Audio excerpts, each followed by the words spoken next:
So good morning, everybody. We're going to be talking about appreciating diversity. So appreciating diversity for me was kind of a combination of two things. One was appreciative inquiry. So have either of you heard of this concept of appreciative inquiry? No, I can't say that I have. Okay. So appreciative inquiry is kind of what it sounds like. That is going from a positive side of things, kind of this grateful movement that we're having, looking at the strengths of things as opposed to problems. And in doing so, you kind of value and honor those things that you're looking for. This has been used as a change theory. People use it in management.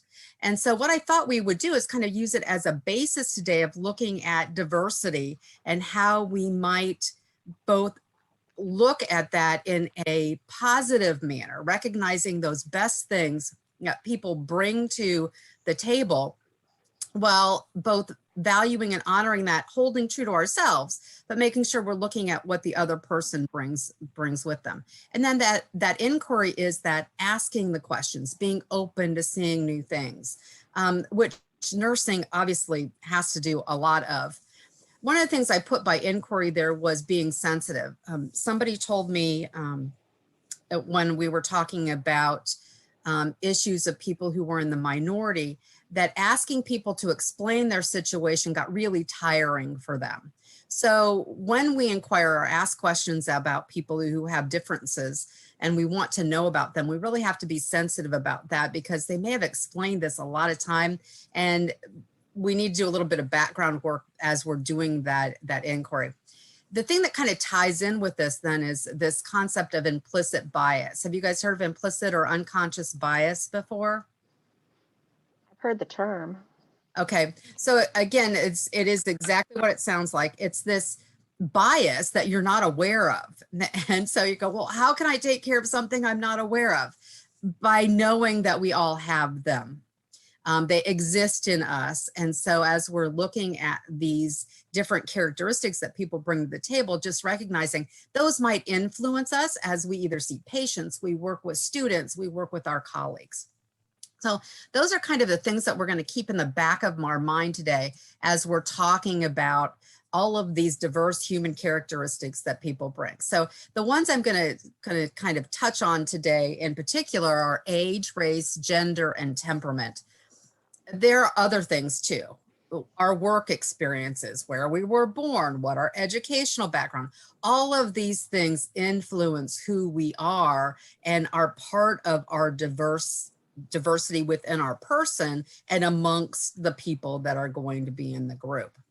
So again, I have the diversity kind of wheel up there. And the first thing is kind of discover what it is about the other person that is the best of them. And then think about what might be. So when we think about students, where do we want them to be in the future, and how do we want to be there with them? And then setting up our precepting so that we attend to that and then make it happen by writing goals, objectives, doing those daily huddles, giving feedback, all of those things we've kind of been talking about. So let's first look at age. We have lots of generations in the workforce.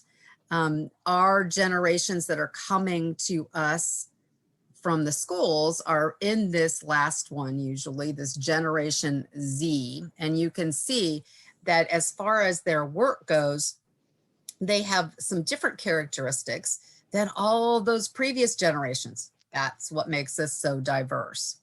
If we look within the RN workforce, you can see what the general population of nurses are as far as their generations. So in that Generation Z, we've got a little over a quarter of the people in Generation Z. The millennials are a bigger portion, Gen Xers a little bit smaller portion. Obviously, our baby boomers are kind of aging out of nursing. Do you guys kind of know what the mix of people are at your facilities? Do you have a large mix, or you tend to be in one generation? We have a pretty big mix here. I mean, we have people working here that are in their early 20s. Oh, So, wow. yeah, Okay. not nurses, but I Right, mean, we right, definitely have across the course for age right, groups. So, right.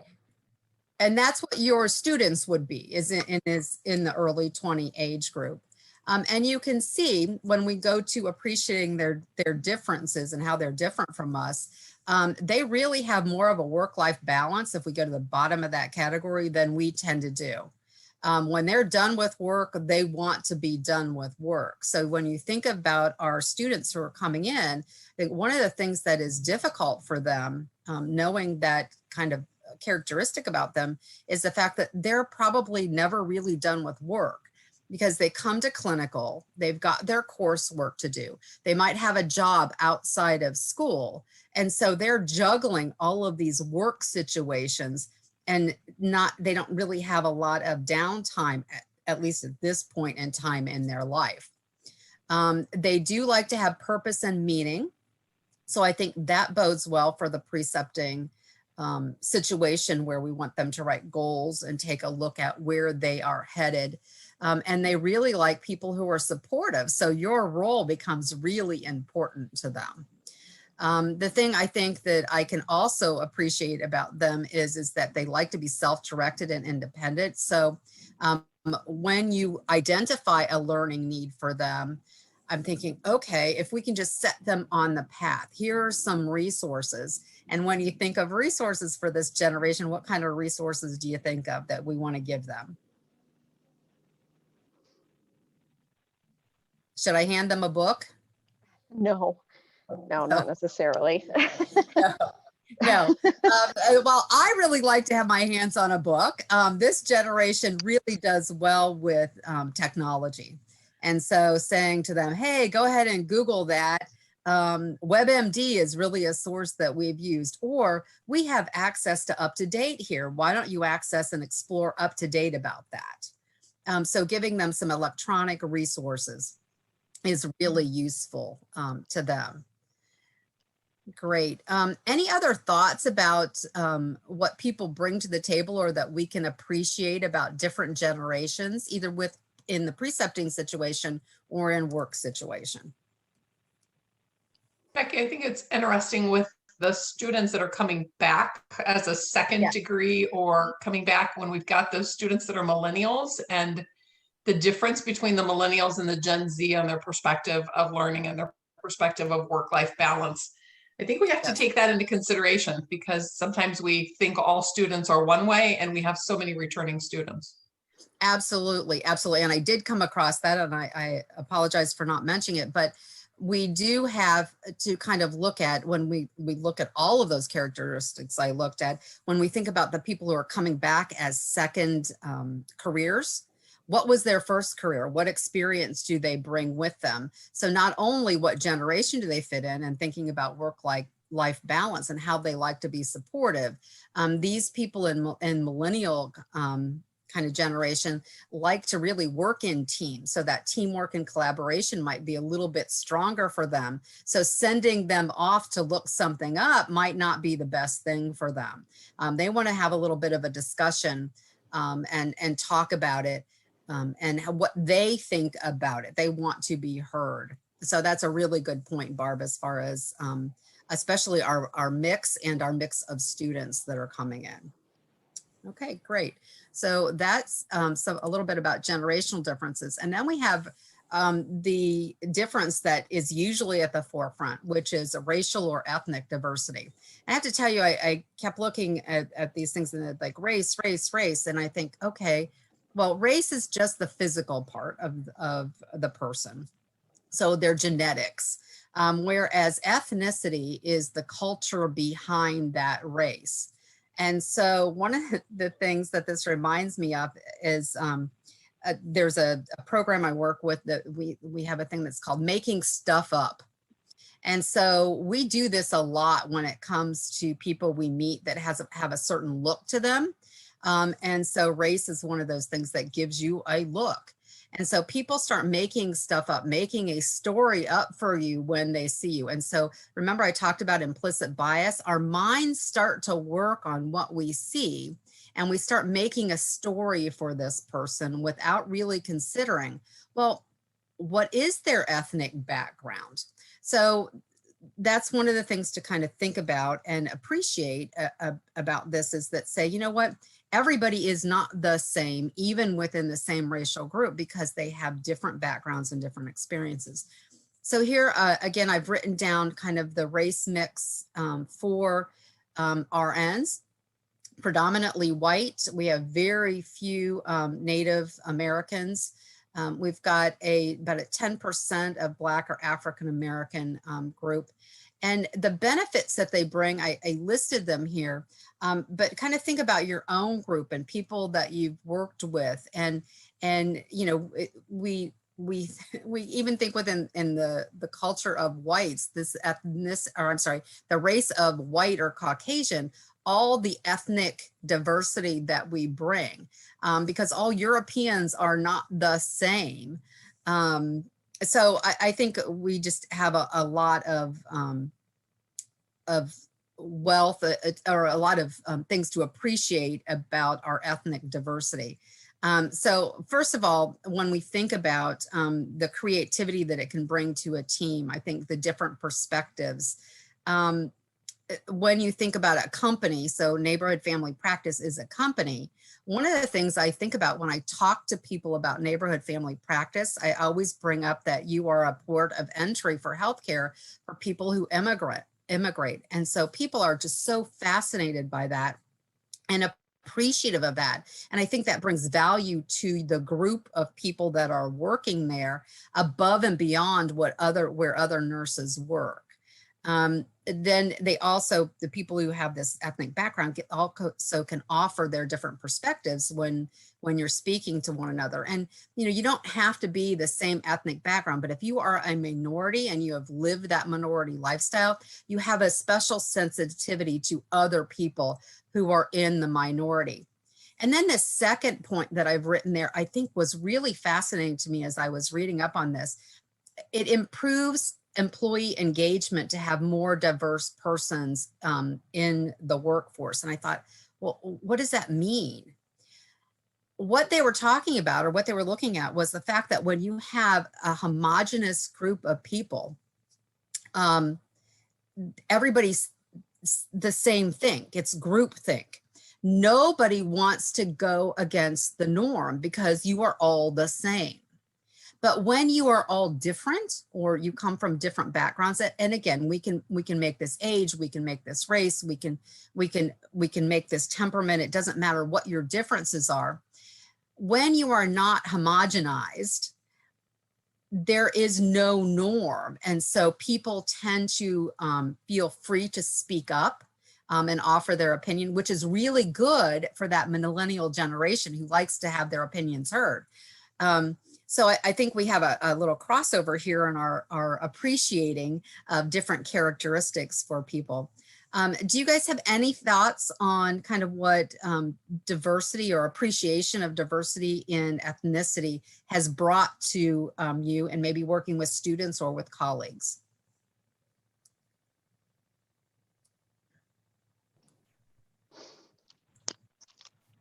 I think I can just share that at Neighborhood Family Practice, I've worked with the most diverse group of employees.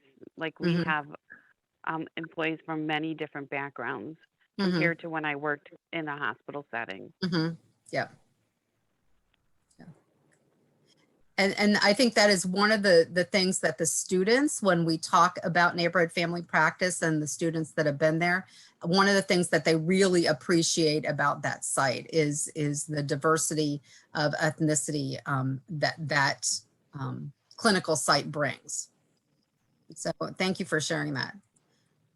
Okay, so then let's look at gender diversity. So when we think about nursing, the first gender diversity thing that we think of is male versus female. So I've given you the statistics, again, about 10% males and 91% or 90% females. And I think the biggest difference for male, female in any business sense or work sense or working with students is the fact that we tend to have different styles of communication. So I put a little table in there about how men and women communicate. And I think one of the things that I want to point out is this kind of, in parentheses, masculine versus feminine. So we tend to speak in male versus female or men versus women, when this is really a spectrum of gender activities. And maybe that isn't true for the older generations as much as it's true now, but we kind of have this fluidity between what is masculine and feminine in our students and in our social situations these days.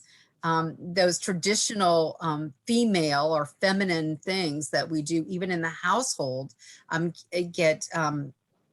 it's okay now for men to engage in those things. So taking a look at kind of the communication differences, just the very first one hit me as in a teaching model.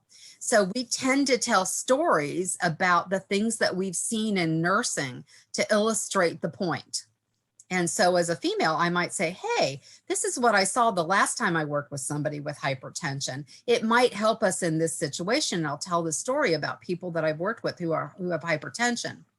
I might talk about my own hypertension, or people in my family who have hypertension. And so I'm sharing these personal stories or sharing stories when, if you're in a masculine mode of communication, they don't appreciate those stories. I've heard get to the point, and I've even said get to the point. That's the masculine side of my communication coming out because, stories don't work right now. Let's get to the point. So there is that masculine feminine difference that I think that we can all appreciate in different situations. And we are also fluid in that communication style, I think. So have you guys seen yourselves kind of going from masculine to feminine ways of communicating with your colleagues and the students?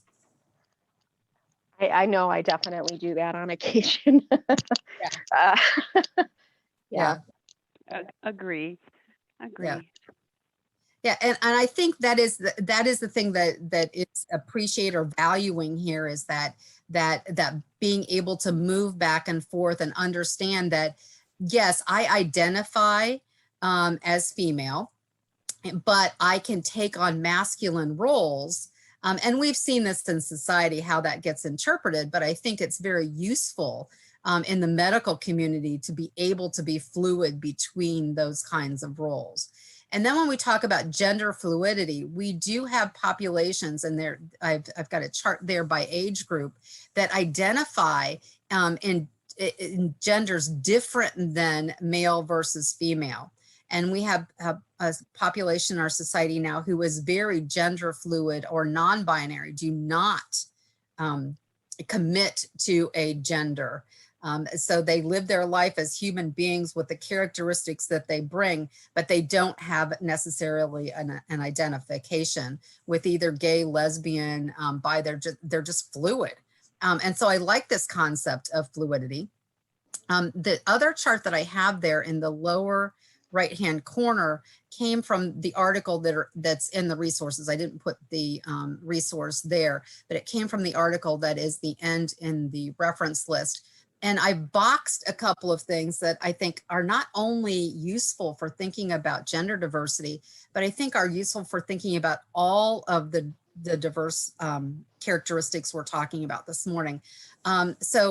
These are the things that were really helpful in nursing, that in the workplace, if people did these things, helped a person who did not identify solely as male or female.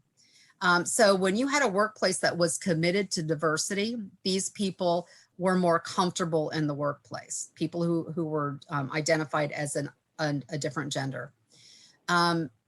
They also appreciated coworkers who were open-minded. And couldn't we say that about people who are open-minded about age as well as ethnicity?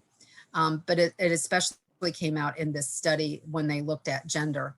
And then again, having inclusive policies in the workplace. So those are some things that I thought, boy, yeah, they're talking about gender here, but those kinds of characteristics would really be useful in our workplace or in ourselves when we talked about diversity of characteristics. Have you guys do you have any stories of about specific gender things that have come up, maybe working with opposite gender or people who identified as a different gender as a student or as an employee. And sometimes we don't even know these things. But any thoughts? I can't think of anything. We actually have a male nurse here. I mean, I don't know. It's interesting. I've never seen it broken down like this as far as the masculine versus the feminine. It is kind of funny. Yeah. So, yeah. And I do think one of the things that happens in nursing, and this can be said for other characteristics too, but I think we have this professional demeanor that we all get socialized into.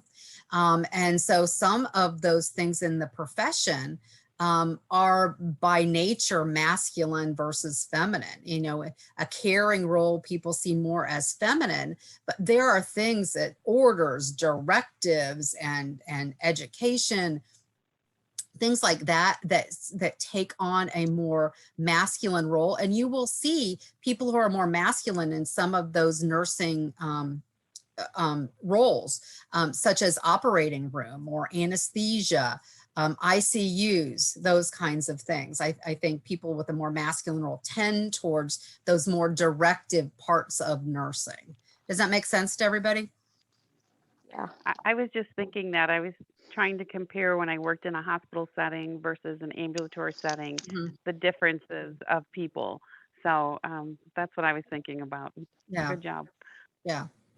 So I do think keeping an open mind about the person in front of us, and I don't always think that we think about, oh, there's a male, but just as somebody said, oh, a male nurse, we do tend to label nurses who are males as male nurse. And I'm not sure that that's as important as that the fact that they're a nurse. Unless you're talking about being sensitive to caregiving in certain situations, then that identifying a male might be useful to the patient. But I think in precepting, think more gender fluid and think about how nursing is pretty gender fluid in and of itself. Okay. Then I wanted to look at different temperaments. So I am using a kind of concept of temperament, or not a concept, but a way of looking at temperament called real colors. It is a business, so I want to say that I do teach real colors, and we can talk a little bit about that. But other temperament models are things like Myers-Briggs. Have you guys heard of this? Kind of these personality tests and kind of seeing where you are in the letters. I have not. No, Okay. me neither. Okay, so go ahead, Barb.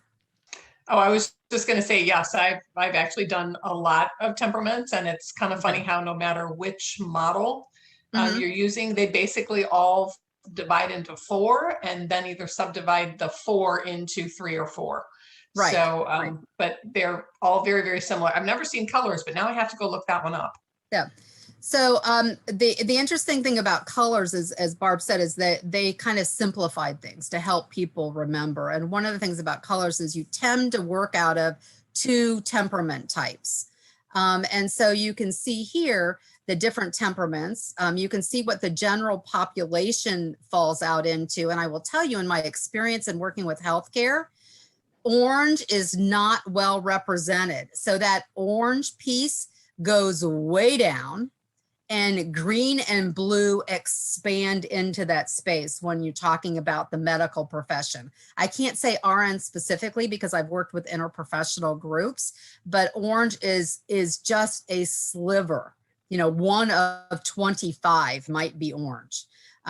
And you can see, and when you review this slide set, you can go ahead and see what their strengths, what they bring to the table, each one of these temperament types. And one of the things that when we talk about temperament is appreciating those things that this diversity of temperament brings, because boy, would I like to have more oranges, because they are the go-getters, the free thinkers, the people who can help us figure out what to do in certain situations. But I also like being green. I tend to be green. I'm a thinker, and I'm curious, and why. So every color brings, again, a little bit extra to the table when we're talking about groups. This is the one thing that I think that if we did this together and we knew what the colors of our students were and our team members, this is a common ground and an easy way to talk about things that aren't charged. This is one of those differences that we can appreciate without getting sometimes upset about them, where some of the other ones, we have isms attached to them. And when I think about isms, I think about the negative side starts coming out. And we do want to appreciate the positive that people bring, despite, not in spite, because of their age or their ethnicity or their gender. And then the very last thing I wanted to share with you was this slide that I found. This was a business model slide, but I think it holds true for nursing.